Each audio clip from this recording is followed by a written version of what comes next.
Interrogé sur sa relation avec la ville de Marseille, Roberto De Zerbi a répondu qu'il était en train de préparer les années suivantes avec Mehdi Benassia. Je veux voir ce que je peux offrir aux personnes qui viennent supporter cette équipe. C'est un bon début, c'est un excellent début, évidemment, avant la rencontre qui voit l'OM affronter demain Saint-Etienne à 17h. Les amis, bienvenue sur CM Football, bienvenue pour l'avant-match de ce grand choc. Il faut gagner, il faut mettre Saint-Etienne à 9 points, l'une des pires défenses du championnat, une équipe qui est la dernière à l'extérieur, une équipe qui n'a toujours pas remporté la moindre victoire et une équipe à qui l'OM en a déjà passé 8 en 2 matchs. J'espère évidemment qu'on ira chercher cette victoire. On va se partager évidemment cet avant-match avec les dernières actus de l'OM, ma composition, la data room, que vaut cette équipe de Saint-Etienne, même si j'ai déjà commencé à répondre. Attention au piège, comme d'habitude, surtout à domicile, nous qui sommes 10e. Mes attentes et mon prono avec mon partenaire Unibet qui vous offre 10 € sans dépôt. 10 € sans dépôt avec le lien dans la description. Vous vous inscrivez, c'est votre première inscription. Eh bien, vous suivez le parcours et vous avez 10 € qui vous sont offerts avec Unibet, avec le lien qui est dans la description. Je vous rappellerai toutes les mentions légales tout à l'heure et on verra bien évidemment mon prono. Alors un petit mot évidemment pour commencer avec le décès d'Avi Assouli, qui est un ancien journaliste et voix légendaire de l'OM. Tout l'Olympique de Marseille, la direction de la communication et Roberto De Zerbi en ont parlé en conférence de presse et ont ouvert la conférence de presse. On pense évidemment à ses proches pour cette personne qui a évidemment marqué l'histoire de l'OM. Dans les informations importantes concernant les droits TV, puisqu'on en a parlé il y a 48 heures, l'affaire opposant DAZN à la Ligue de football professionnel sera tranchée à la fin du mois de février, le 28 février précisément, puisqu'il y a des conclusions à hauteur de 110 pages qui doivent être jugées. On va suivre ce dossier évidemment qui aura un impact fort concernant les finances de l'OM, mais pas que, et donc évidemment de la compétitivité de cette Ligue 1. Dans les informations de l'actualité de l'OM, on a Bilal Nadir qui a déclaré en interview que jouer à l'OM, ce n'était pas donné à tout le monde. Il est en confiance, le garçon, il aime bien justement se mettre en avant dans le bon sens du terme, parce qu'il pose des problèmes, il pose des questions, il pose des nœuds à la tête de Roberto De Zerbi, c'est ce qu'il a déclaré en conférence de presse, parce que ses entrées sont bonnes et il va falloir être attentif à la suite donnée. L'OM qui avait prolongé son contrat au moment où il s'est blessé, il est en contrat jusqu'en juin 2026 et on sait qu'à Marseille, plus qu'ailleurs, on n'aime pas du tout les joueurs à qui il reste seulement 1 an de contrat. Donc on sera attentif pour voir évidemment quelle sera la suite de sa carrière, même si ici, je vous l'accorde et je vous l'avoue, ça va être simple. Moi, j'ai envie de le voir prolonger. Dites-moi tout de suite en commentaire votre avis concernant Bilal Nadir. Concernant les autres arrivées, Amine Gouiri et Benasser à l'OM, c'est un recrutement sportif, c'est certain, mais aussi une opportunité de développement marketing, de développement de communication envers, évidemment, l'Algérie. C'est un article de La Provence avec 1-2-3 Viva Algérie, bien évidemment. L'OM fait un tabac chez les supporters algériens qui sont en masse du côté de Marseille et évidemment, ça fait plaisir de voir ce lien fort entre cette ville et ce pays qui sont renoués.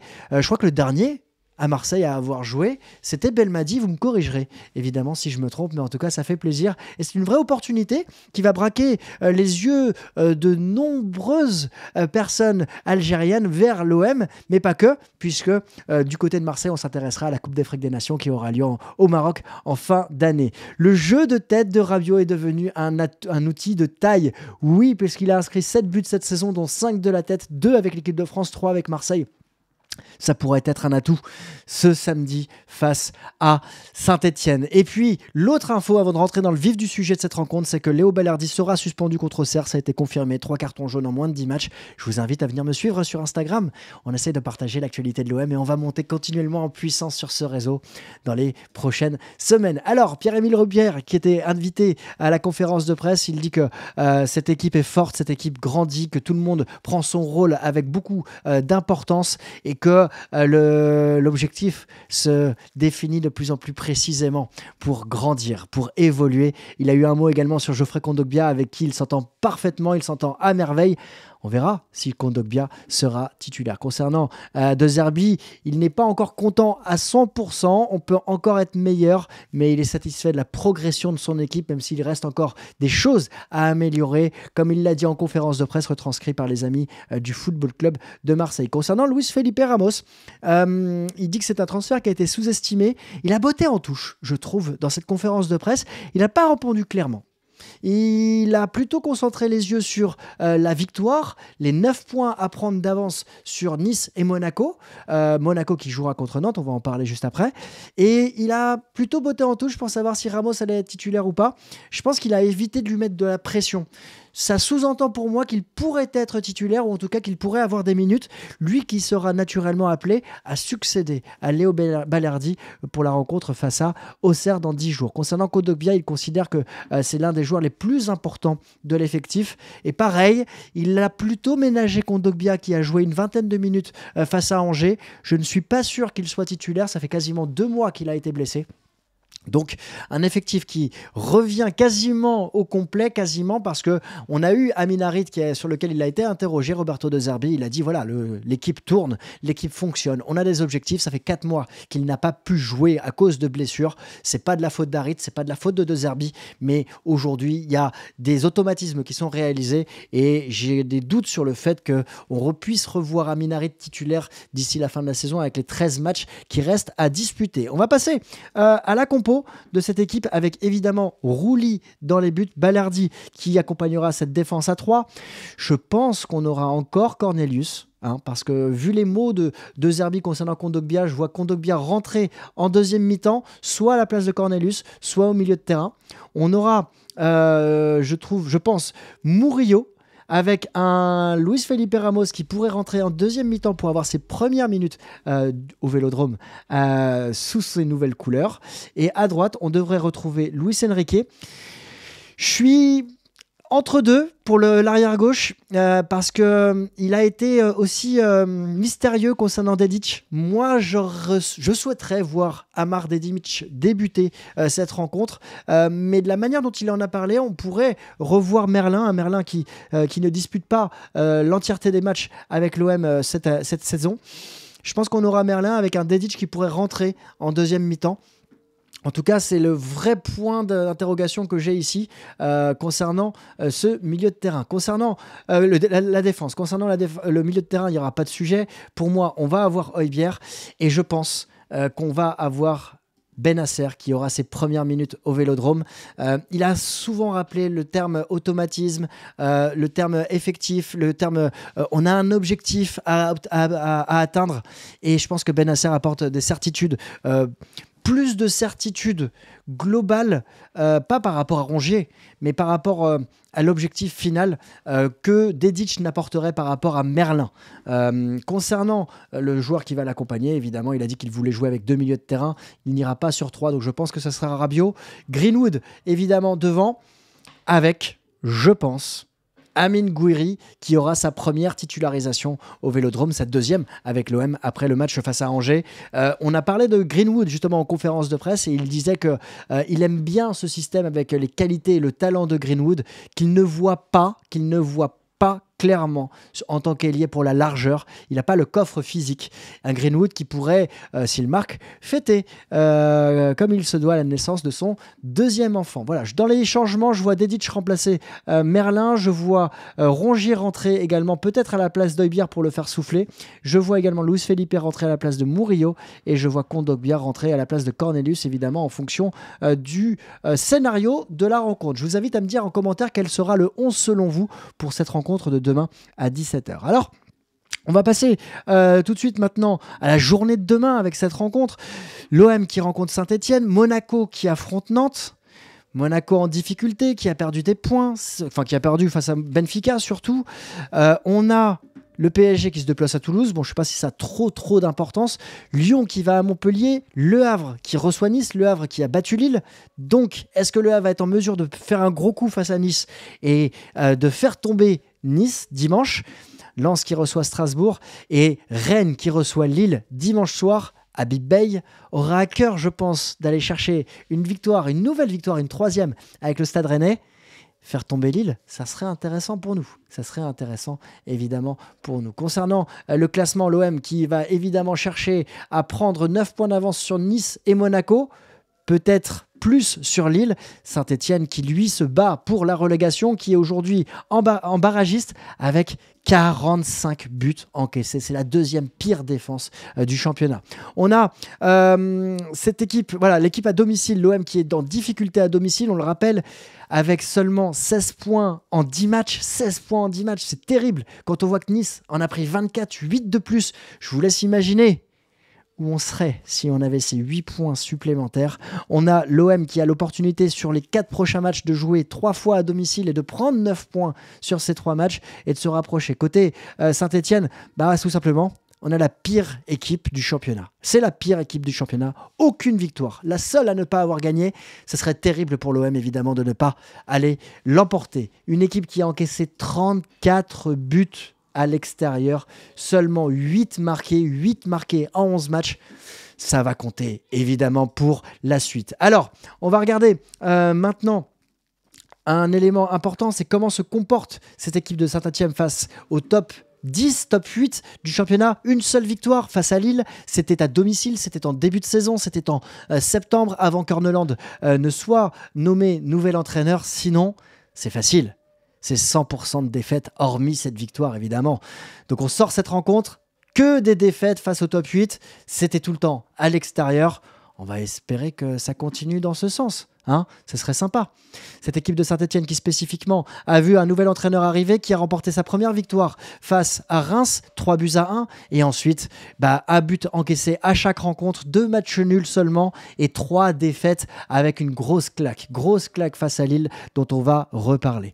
On a ce Paris Saint-Germain qui l'a emporté face à Saint-Etienne en se rendant le match facile au début du match, mais attention, parce que cette équipe de Saint-Etienne, elle arrive à faire mal en début de rencontre. Elle n'a pas su ouvrir le score face au PSG, mais Dembélé a fait mouche 2 fois, et en fin de rencontre, quand Davitashvili a réduit le score, on a vu Saint-Etienne jouer plus haut et aurait pu poser des problèmes à ce PSG. Donc premier et dernier quart d'heure, c'est des éléments qui sont assez forts côté Saint-Etienne. Concernant le match face à Nantes, on a eu ce retour au score en fin de rencontre, c'était à domicile, mais on a eu surtout cette défaite face à Lille, une équipe qui n'a jamais lâché, je trouve, quand tu reprends le fil de la rencontre, et qui aurait pu mener 2-0 très rapidement. Donc il va falloir faire très attention, évidemment, à Saint-Etienne lors du début de la rencontre. Quand tu regardes l'OM dans ce début, dans ces matchs à domicile, en termes de structure de but, on sait que nous, on a cette faculté à ne pas savoir marquer dans le premier quart d'heure. On a toujours ce quart d'heure entre les deux mi-temps qui sont délicats. Et enfin, cette possibilité de savoir bien finir les rencontres, surtout à partir de la 60e minute, même si on marque peu à domicile. Dans le dernier quart d'heure, la deuxième mi-temps est fréquemment le temps fort de cette OM. Concernant l'AS Saint-Etienne, il y a 2 points que je voulais vous partager. Un élément important déjà concernant la structure des buts marqués ou encaissés par cette équipe. Alors on l'a vu, elle marque très peu, mais elle sait marquer au retour du vestiaire. Attention à ce quart d'heure de notre côté, mais elle encaisse énormément de buts en première mi-temps et dans les 30 dernières minutes. Bref, elle encaisse énormément de buts. Non, le deuxième élément que je voulais vous montrer, c'est que c'est une équipe qui est très, très difficile, qui a beaucoup de difficultés offensivement. Seulement 16e du classement en tir cadré, 3 tirs cadrés par match, c'est quasiment 2 fois moins que l'OM. Alors certes, elle n'a pas le matériel évidemment pour faire la même chose que cet Olympique de Marseille. Maintenant, c'est un point qui compte et il va falloir être attentif derrière parce qu'il y a un homme avec Davitashvili qui peut faire mal. Alors, quand tu regardes maintenant les confrontations avec Saint-Etienne à domicile, mis à part cette défaite en septembre 2020, c'est 100% de victoire pour l'Olympique de Marseille. Et évidemment, ça va compter pour la suite. Ah non, il y a une deuxième défaite évidemment, effectivement en 2018, mais ça devait être un match amical. Donc, à domicile, on est plutôt confiant. Maintenant, est-ce qu'on est en capacité de pouvoir faire un deuxième clean sheet? Ça va être quelque chose à observer. Alors, cette équipe de Saint-Etienne, contre le PSG, elle avait très bien débuté. On avait justement ce côté gauche avec Davitashvili, qui est la menace numéro 1, qui avait bien percuté et qui avait failli marquer d'entrée. Donnarumma avait sorti le ballon avec la volonté de rentrer rapidement dans la phase de réparation. Cette équipe du PSG ensuite avait ouvert le score grâce à Dembélé. On pourrait très bien imaginer un Luis Enrique ou un Greenwood dans la même situation, tellement cette équipe de Saint-Etienne qui joue en 4-3-3 laisse beaucoup d'espace aux joueurs qui savent prendre de la vitesse. Et Dembélé avait eu, je pense, 30 ou 40 mètres pour pouvoir porter le ballon avant d'ouvrir le score côté fermé, côté Larsonneur. Après, dans la suite de la rencontre, il y avait eu un penalty qui avait été accordé à ce PSG sur une faute de main et le PSG avait su se rendre le match, on va dire, facile à ce moment-là, avant que Davide ne réduise le score sur coup franc. Ensuite, le match que je voulais vous partager, c'est celui face à Lille, où là, on a un Davide qui va récupérer le ballon et qui va presser Rémi Cabella et qui va se retrouver très rapidement dans une position offensive et il va provoquer. C'est encore une fois, on l'a dit, c'est vraiment la menace numéro 1 et il va obtenir un penalty sur une faute de Cabella. Il va se faire justice lui-même et cette petite feuille morte, je ne vais pas l'appeler Panenka parce que c'est pas réellement une Panenka, va se loger, va prendre un contre-pied Chevalier et il va ouvrir le score. Et très rapidement, dans une attaque placée où la défense de Lille va se retrouver en difficulté, on va avoir cette situation où dans les 6 mètres, l'attaquant Stéphanois va mettre le ballon au-dessus. On joue, je crois, la 15e minute et là, il aurait pu avoir 2-0 dans ce premier quart d'heure. Donc attention à ne pas subir et se faire ouvrir dans ce début de rencontre. Ça pourrait nous mettre mal, même si on sait qu'on a les capacités de pouvoir revenir. Un Lille qui va revenir sur un penalty accordé par l'arbitre de la rencontre, M. Vatelier. Et ensuite, on va avoir beaucoup d'ouverture, beaucoup de largesse dans la défense, que ce soit en première ou en deuxième mi-temps. Même si cette équipe de Lille va se retrouver à 11 contre 10, là, on va avoir des situations absurdes au milieu de terrain. Là, il y a un partout à ce moment-là. Et j'ai l'impression que les Stéphanois sont complètement désorganisés. Il n'y a pas de structure dans cette équipe à ce moment-là, dans ce match à l'extérieur. Un ballon perdu, récupéré, et le défenseur stéphanois va se faire exclure. Et donc, Lille va se rendre le match plus facile. Cependant, point important, on va avoir cette situation à un partout où Saint-Etienne ne va pas lâcher et on va avoir Davide qui va se retrouver en 1 contre 1 contre Chevalier qui va remporter le duel, mais là Lille a eu très chaud. Alors on sait que Lille est dans une période plutôt délicate actuellement, c'est à garder en tête, mais Saint-Etienne sait se procurer des situations et arrive à marquer malgré un nombre de tirs cadrés très faible en moyenne. Alors quelles sont mes attentes ? On a un Roberto De Zerbi qui a fixé les objectifs. Il a dit, voilà, on doit prendre les 3 points pour mettre nos adversaires à 9 points d'écart. Moi, ce qui m'intéresse, c'est qu'on va avoir un OM demain ou cet après-midi, en fonction de l'heure où vous voyez cette vidéo, qui va avoir quasiment la totalité de son effectif. Et donc là, il a des problèmes de riche, De Zerbi. Là, il a un casse-tête. Là, il doit choisir. Et aussi, il doit capitaliser sur 2 rencontres où il a passé 8 buts à Saint-Etienne. Donc, il ne faut pas qu'il arrive avec une ultra confiance, mais il l'a dit en conférence de presse, moi, je veux que mes joueurs soient sérieux. Si on joue bien, on va gagner. Et nous, on a envie, au Vélodrome, d'avoir ce match référence. On a envie d'avoir ce match où on sait se le rendre facile et on est sérieux de bout en bout, on n'encaisse pas de but et on peut rêver, je pense, de pouvoir remporter cette rencontre 2-0, 3-0, voire plus, avec beaucoup de confiance. Et c'est ce que je pense souhaite Roberto De Zerbi, avec cette certitude de pouvoir avancer et de faire peur à ses adversaires. Donc je serais curieux de voir comment il va intégrer les nouvelles recrues, Bennacer, Dedic, Luis Felipe Ramos ou Gouiri, en pensant également au match face à Auxerre, puisque Balerdi sera suspendu. Deuxième point, c'est la performance d'Amar Dedic. Moi, je souhaite le voir titulaire, pas à l'encontre de Quentin Merlin, dont j'ai parlé lors de la dernière vidéo, parce que je trouve qu'il a une grosse débauche d'énergie et naturellement, il a un gros déchet, mais il tente, il a le mérite de tenter. Il n'y a que les personnes qui ne font rien, à qui on ne peut rien reprocher, quoique. Mais Dedic est rentré avec beaucoup d'envie face à Angers et je pense que l'ambiance du Vélodrome peut le transcender. tout cas, ça peut être une belle surprise et j'ai envie de voir comment il va réagir. S'il rentre, je pense qu'on le verra autour de la 60e minute, en espérant évidemment que le score soit à l'avantage de l'OM. Et s'il est titulaire, on va voir comment il va se comporter, que ce soit à gauche ou à droite, parce que j'ai envie de voir comment il va évoluer. L'autre joueur dont j'attends particulièrement sa prestation, c'est Ismaël Bennacer, celui pour qui Christophe Dugarry ne joue qu'en arrière. Je pense qu'il aura pas forcément à cœur de prouver, parce que Bennacer n'a rien à prouver, mais je pense qu'il va faire sa première au Vélodrome et il y aura peut-être beaucoup d'émotions, beaucoup de joie, d'envie, et j'ai envie qu'il reproduise la même performance qu'il a pu réaliser face à Angers, peut-être 10 minutes de plus. En tout cas, il pourrait être un homme décisif à suivre, et les deux autres hommes décisifs que j'attends spécifiquement, c'est Luis Enrique et Mason Greenwood. Un Mason Greenwood qui venait d'être papa la semaine dernière quand il a joué face à Angers, donc on pouvait imaginer qu'il n'était pas en pleine disposition de son talent, et un Luis Enrique qui devrait avoir des espaces dans cette rencontre et qui pourrait être décisif, lui qui est un des joueurs les plus efficaces de la Ligue 1, avec un nombre de buts par tir cadré très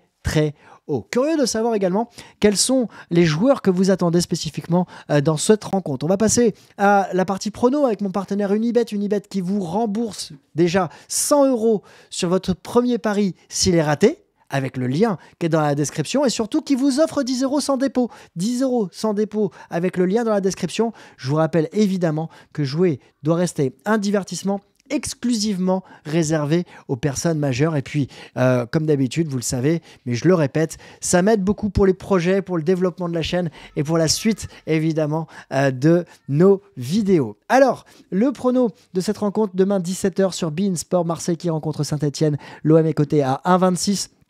Le match nul à 6,15, Saint-Etienne à 9,50, paraît logique naturellement par rapport à tout ce qu'on vient d'évoquer. La cote des MyBet les plus jouées, Marseille et Mason Greenwood à 2,05, c'est celle que je vais jouer parce que je vois Mason Greenwood buteur dans cette rencontre et j'aimerais, ça c'est un souhait, j'aimerais le voir réaliser une performance de très haut niveau, même si ça reste Saint-Etienne. Il faudrait qu'il réalise une performance de très haut niveau. Je pense pour franchir encore un palier, Mason Greenwood qui a été buteur lors des 2 précédentes rencontres face à Saint-Etienne, comme Adrien Rabiot, ici, qui font partie des MyBet les plus joués. Alors, j'aime bien le 2,5 en total de buts, plus de 2,5, parce que je pense qu'on peut avoir un 2-1, 3-1, 4-1 pour l'OM. J'aime bien le Mason Greenwood, Adrien Rabiot, parce que les deux ont marqué sur les deux rencontres face à Saint-Etienne. En revanche, Marseille mi-temps, Marseille fin de match, je ne suis pas sûr. On n'a pas l'habitude de mener à la mi-temps. Donc à suivre. Et celui-ci est pas mal aussi. Amine Gouiri ou Mason Greenwood, buteur double chance. Et Marseille une gagne de 2 ou plus. Celui-là est pas mal. Il est même très bien, à 1,90. Moi, si je vois un score... Ouais, je pense que l'OM va gagner de 2 ou plus. Je vois l'OM l'emporter. Et j'ai pas vérifié, mais ça m'est venu en tête pendant la vidéo. Vous me le direz en commentaire. Est-ce qu'on a réalisé 2 clean sheets d'affilée cette saison? C'est ma question, c'est ma curiosité, parce que ça serait de bon augure pour la suite de faire ces 2 clean sheets après le match face à Angers, l'emporter 2-0, 3-0 ou 4-0 face à Saint-Etienne ou plus, on va pas se priver, ce serait évidemment une très très bonne nouvelle pour finir le week-end en beauté. Les amis, on se retrouve demain soir pour le live débrief autour de 19h30. On se retrouve dimanche matin pour le débrief à froid. Et puis on verra si on se retrouve lundi peut-être pour un live. Ce serait sympa. Les amis, je vous souhaite un très bon week-end. Allez l'OM. Et je vous dis à demain pour ceux que je croiserai au stade Vélodrome. Allez l'OM, ciao!